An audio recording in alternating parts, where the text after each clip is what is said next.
Setiap kita pastinya tak mahu berpenyakit atau terkena sakit. Namun pengalaman kita satu masa dulu, bila kita berasa kesakitan, pastinya tak mahu kita ulangi lagi. Setiap penyakit mungkin ada ubatnya. Tapi apa yang penting, mencegah lebih baik daripada mengubati. Teruskan bersama saya dalam SSS.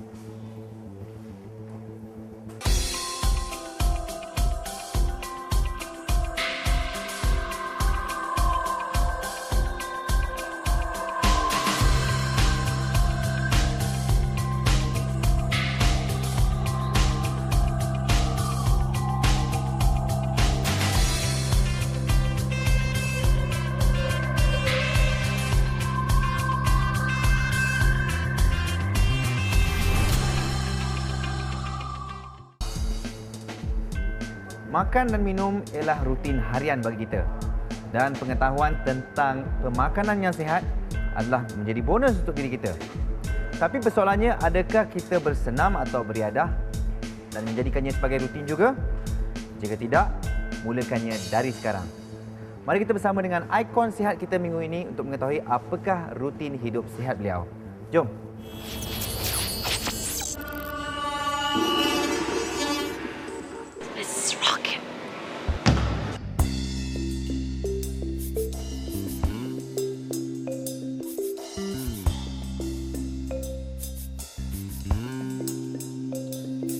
Ikon sihat kali ini, Marsha, suka melakukan pelbagai aktiviti senaman mengikut kesesuaian masa dan tempat.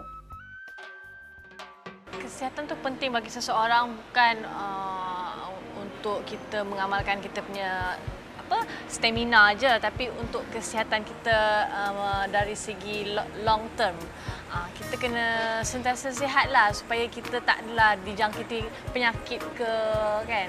Saya tak berapa suka bersenam, tapi saya lagi suka bersukan. Sebab bila kita bersukan, kita tak rasa macam kita bersenam. So macam automatically kita exercise at the same time having fun.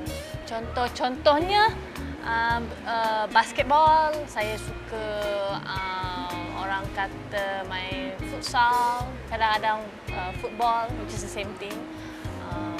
And a few more lah, volleyball.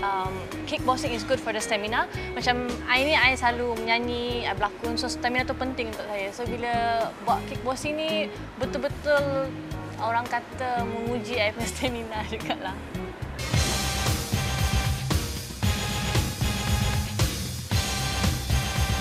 Bila kita mampu melakukan apa jua aktiviti, maka masa bukan satu alasan.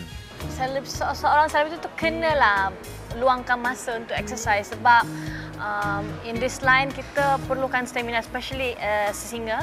Bila kita perform kan tiba-tiba semput. So that's why I always try to make time untuk at least exercise. Kalau tak ada masa nak pergi gym pun, I'll do it at home and stuff like that. Bagi Marsha, beliau perlu dengan kehidupan yang aktif bagi menjaga berat badan yang ideal. Bila makan pula, beliau akan memilih yang sihat dan bukannya yang mengenyangkan. Saya sebenarnya main belasah je kalau buat makanan, tapi saya tak suka makan makanan berminyak sangat.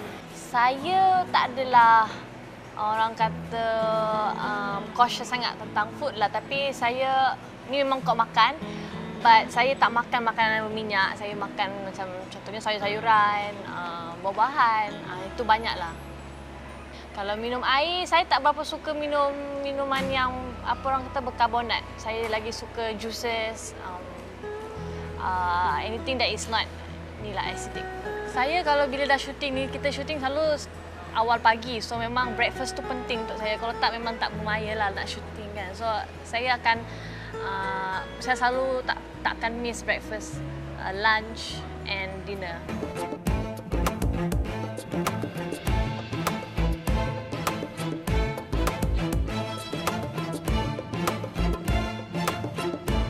Saya tak adalah sangat, tapi saya orang kata I guess just think positive, be positive, banyak minum air suam, and always be happy lah kot. Kalau untuk I tak adalah, it's just within ourselves je benda-benda ni. Bila kita rasa macam ni, dia memang confirm kita rasa macam tak cantik lah, kita rasa tak bermaya lah and stuff like that. It's all about being positive. Baginya, aktiviti senaman, pemakanan dan tidur yang cukup haruslah seimbang. Memang saya selalu ada masalah tu lah bila kita tak tidur on time. Kita punya orang kata time untuk tidur tu dah macam susah dah kelang kabut dah. Tapi macam kita kalau boleh lepas shooting tu I will take a long break untuk balancekan balik I punya body and I punya tidur cukup semua.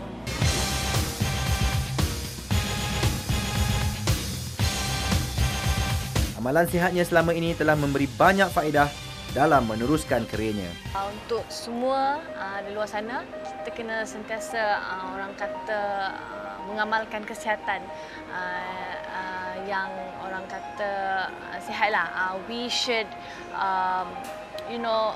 do exercise and just be positive so that we won't go macam kena jangkit penyakit ke apa benda. So just do your exercise and just be positive, that's it.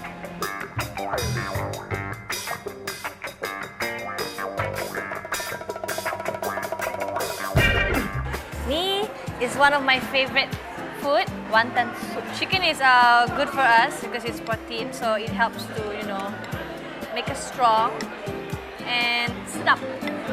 One thing about this soup, dia ada ayam kan, dia ada kena salut dengan satu jenis tepung lah. I tak sure tepung apa, tapi dia ada sayur sekali, so dia lengkap lah dalam kita punya orang kata makanan harian.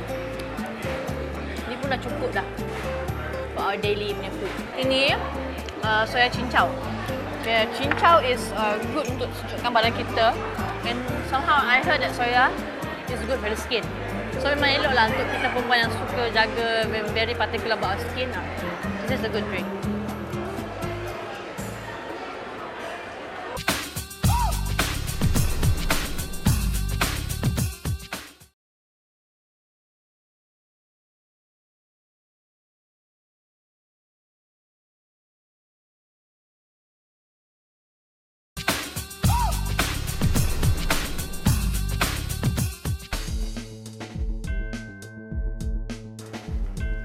Setiap kita pastinya tak mahu berpenyakit atau terkena sakit. Namun pengalaman kita satu masa dulu, bila kita merasa kesakitan, pastinya tak mahu kita ulangi lagi. Setiap penyakit mungkin ada ubatnya. Tapi apa yang penting, mencegah lebih baik daripada mengubati. Teruskan bersama saya dalam SSS.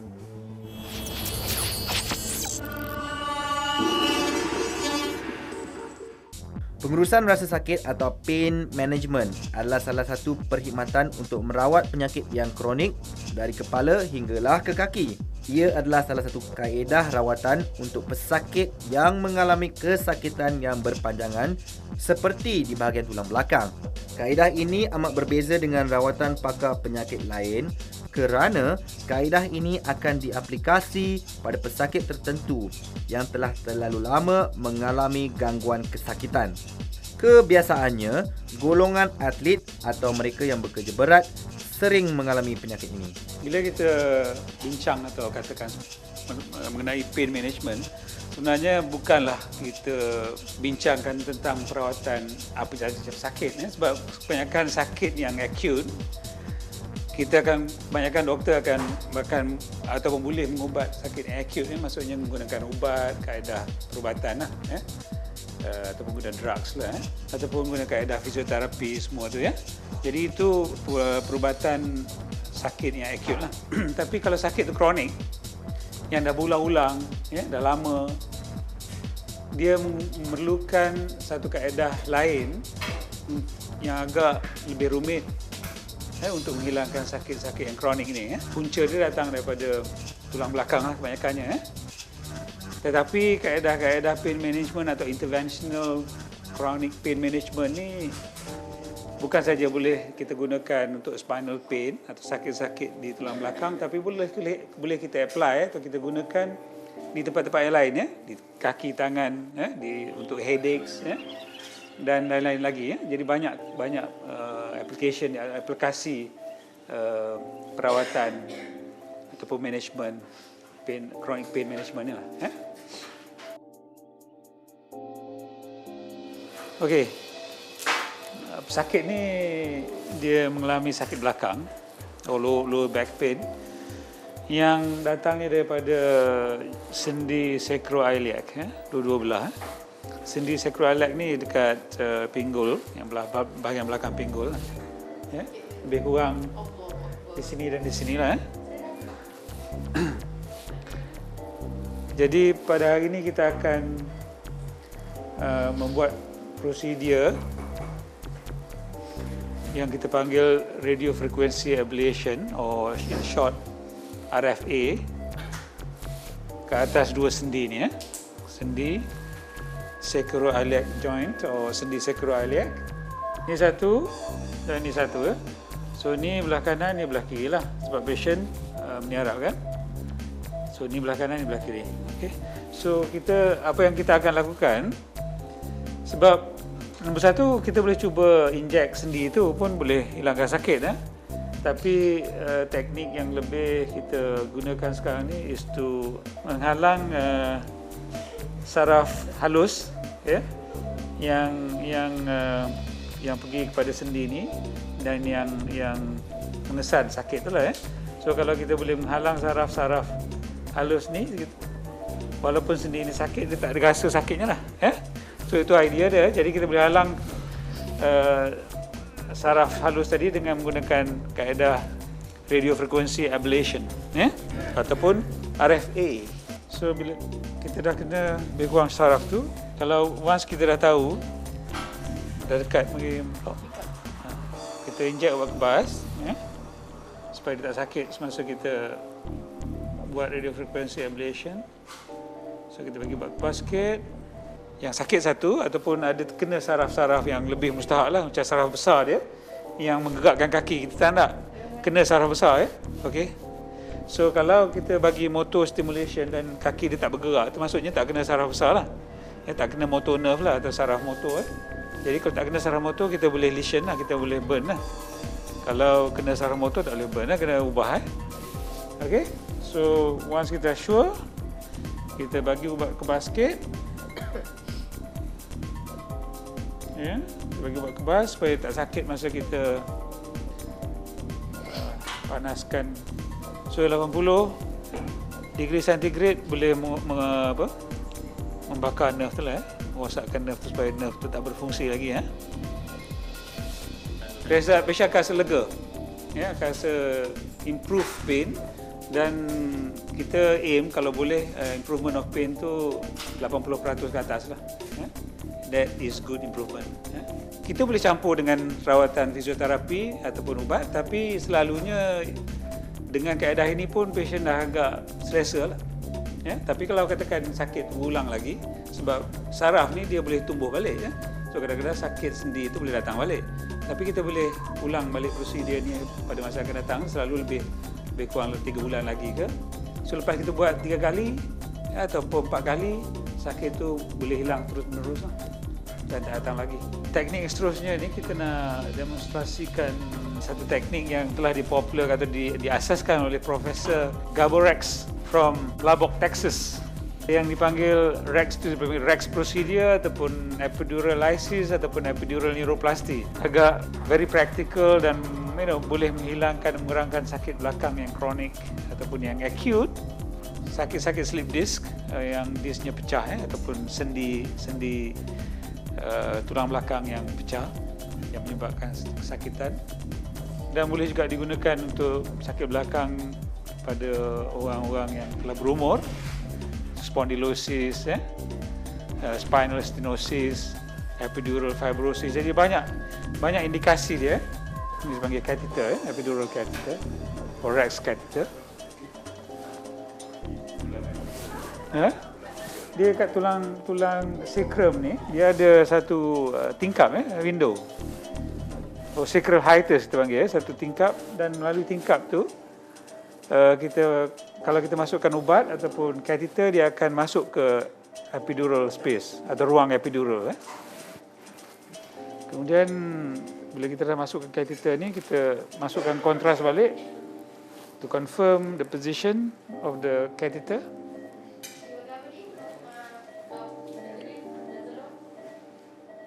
Cuma prosedur macam ini dia memerlukan banyak X-rays, jadi kita kena protect,